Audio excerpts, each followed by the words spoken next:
name's Tim Hurd and I'd like to talk to you about adding will writing to your services as a financial professional. Now, the first question is, why would you want to add will writing or estate planning to your services as a financial professional? Well, the first thing is, on almost every single fact find, you ask the question, have people made wills? Have they made powers of attorney? And that is business that either someone else is going to do or you're going to do. Or worse still, your client does nothing about it.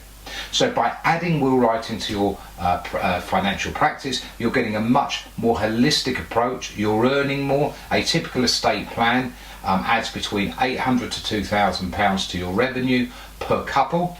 So it's very, very rewarding. It's extremely easy to set up. It's unregulated. We'll train you on the course and you'll be able to go and talk to your clients about estate planning. So we look forward to seeing you on the course. My name's Tim Hurd from the Business School of Will Writing.